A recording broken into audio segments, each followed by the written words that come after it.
DPI Tamil News.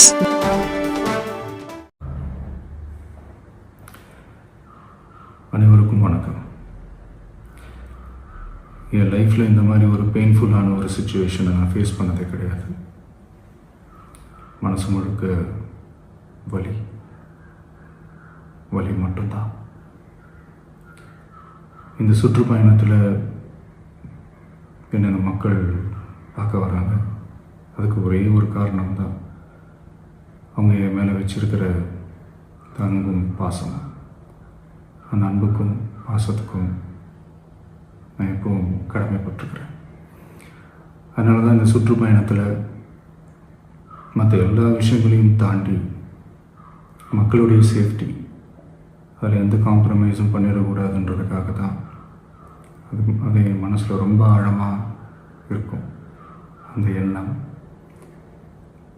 அதனால தான் இந்த அரசியல் காரணங்கள் எல்லாத்தையும் தவிர்த்துட்டு ஒதுக்கி வச்சுட்டு மக்களோடைய சேஃப்டி மட்டும் மைண்டில் வச்சுக்கிட்டு அதுக்கான இடங்களை சூஸ் பண்ணுறது, அதுக்கான இடங்களை பார்த்து பெர்மிஷன் கேட்குறது, போலீஸ் டிபார்ட்மெண்ட்டில் அதை ரிக்வெஸ்ட் பண்ணி கேட்போம். ஆனால் நடக்கக்கூடாதது நடந்துருச்சு. ஆனால் மனுஷன் தானே, அந்த நேரத்தில் அத்தனை பேர் பாதிக்கப்பட்டு இருக்கும்போது எப்படி அந்த ஊரை விட்டுட்டு என்னால் கிளம்பி வர முடியும்?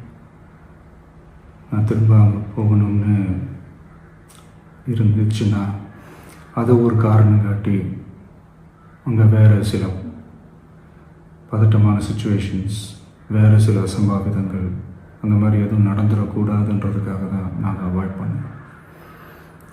இந்த நேரத்தில் சொந்தங்களை இழந்து தவிக்கிற அத்தனை குடும்பங்களுக்கும் என்னுடைய ஆழ்ந்த இரங்கலை தெரிவிச்சுக்கிறேன். எனக்கு தெரியும், என்ன சொன்னாலும் இது ஈடேயாகாதுன்னு எனக்கு தெரியும். ஹாஸ்பிட்டலில் ட்ரீட் பண்ணிகிட்ருக்கிற எல்லாருமே சீக்கிரமாக க்யூர் ஆகி வரணுன்றதை இந்த நேரத்தில் நான் வேண்டிக்கிறேன். கூடிய சீக்கிரமே உங்கள் எல்லாரையும் நான் சந்திக்கிறேன். இந்த நேரத்தில் எங்களுடைய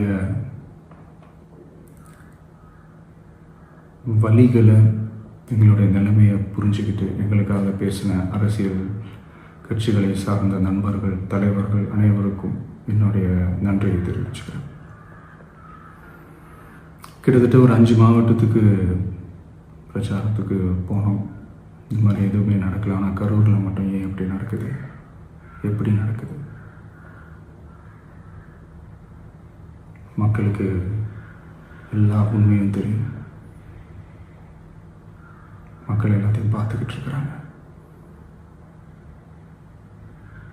கரூரை சேர்ந்த அந்த மக்கள் அந்த உண்மையெல்லாம் வெளியில் சொல்லும்போது எனக்கு கடவுளே நேரில் வந்து இறங்கி அந்த உண்மைகள்லாம் சொல்கிற மாதிரி எனக்கு தோணுச்சு. சீக்கிரமே எல்லா உண்மைகளும் வெளியில் வரும்.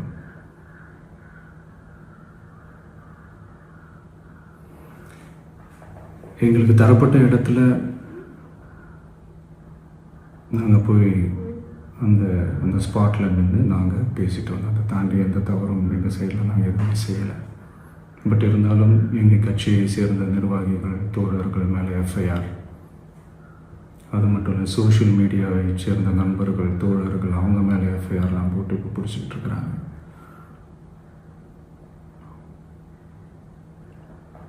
சிஎம் சார், உங்களுக்கு ஏதாவது இந்த பழி வாங்கணும் அப்படின்ற எண்ணம் ஏதாவது இருந்துச்சுன்னா என்ன வேணாலும் பண்ணுங்க. அவங்க மேலே கை வைக்காதீங்க. நான் ஒன்று வீட்டில் இருப்பேன், இல்லை நான் ஆஃபீஸில் இருப்பேன்.